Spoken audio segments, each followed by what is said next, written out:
किसने लगाया? किसी ने भी नहीं, खुद ही लगे हैं इधर। एक दिन लगाया, सुकून से सो गया हूँ, फिर लगाया, ऐसे ऐसे आदी हो गया हूँ। बस अभी इतने पैसे नहीं है पास के, जो ज़ाहिर बात है हॉस्पिटल में जाएं उनको तो पैसे चाहिए। किसी की बेवफाई में आके?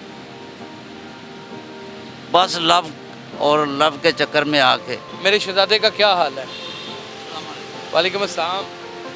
What a beauty boy. आप तो बड़ी आर्टिस्टिक पर्सनैलिटी लगते हैं। कुछ भी नहीं सर, सादे हैं। क्या नाम है? मोहम्मद शुएब। क्या कर रहा है ये यार? वैसे ही बैठा हूँ सर। कितने अरसे से पी रहे हैं? मुझे तो हो गए हैं 2.5 साल हो गए। क्या करते थे? उससे पहले कुछ नहीं, काम ही करता था। छोड़ दिया? जी नहीं नहीं, चिंची रिक्शा चलाता हूँ, अब भी चला रहा हूँ। कितना रोज का पी लेते हैं? यही कोई एक आधा टीका लगा लेते हैं। किसने लगाया? किसी ने भी नहीं, खुद ही लगे हैं इधर। किसी की बेवफाई में आके? बस लव और लव के चक्कर में आके। क्या था लव का मामला?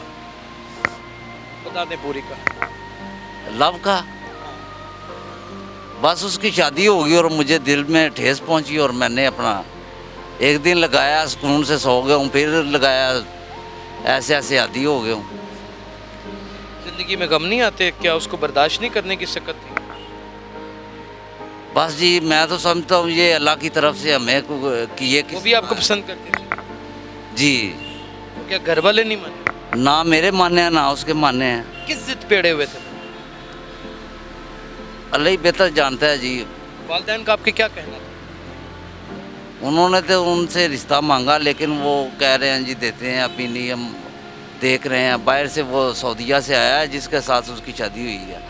जब माँ बाप ये फैसला करते हैं ना कि मेरी बेटी पसंद की शादी नहीं करेगी, जो सऊदीया से दुबई से आया उसके साथ शादी कर दूंगी या कर दूंगा, एक चिंची रिक्शा चलाने वाले के पास नहीं करूंगा, तो बेइंतहा महरूमियाँ और सदमे इर्द गिर्द घेरा टाइट कर देते हैं और ये हद्दो खाल औलाद का निकलता है। जी सर। तो अभी भी याद आती है उसकी? याद तो आती है, फिर लव था वो मेरा।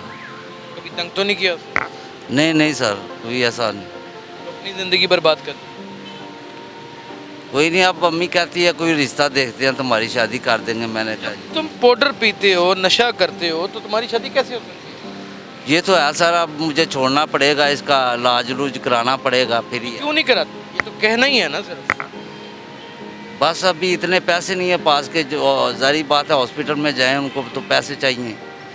हॉस्पिटल में जाएं, पैसे चाहिए, कोई मदद कर नहीं सकता। यासर शमून इतनी औकात नहीं रखता, और जो मदद कर सकते हैं वो अपनी सेल्फीज़ और अपनी फुटेजेस बनाने के लिए कुछ बेकारियों के पास खड़े होके, कुछ उनको पकड़ने के नाटक करके, कुछ पैसे देते हुए, कुछ इस तरह की हरकतें करके अपना सारा मकसद निकाल लेते हैं। लेकिन मिलता क्या है? एक धोखा, एक फ्रॉड, एक वही चकमा। हम पुलिस को कितनी गालियाँ निकालते हैं, सहाफ़ियों को कितनी गालियाँ निकालते हैं, सिविल सोसाइटी को कितनी, और आजकल तो हमने अपनी फ़ौज को भी नहीं बख्शा, उसके भी गले पड़े हुए हैं। क्या ये किसी फ़ौजी ने इसका ये हाल किया है? ये किसी ने, पुलिस वाले ने इसका हाल किया, किसी सहाफ़ी ने हाल किया इनका, किसी वकील ने हाल किया? इसने इश्क ने हाल किया और इसके माँ बाप के गलत फैसलों ने किया, उस लड़की के माँ बाप के गलत फैसलों ने किया। इसी तरह की बहुत सारी चीज़ें आग में धकेल देती हैं औलाद को। आप अपनी औलाद की परवरिश करते हुए और कुछ करें ना करें तो उसके मुस्तकबिल के बारे में ज़रूर सोचिएगा। अपना ख्याल रखिएगा। अल्लाह हाफ़िज़।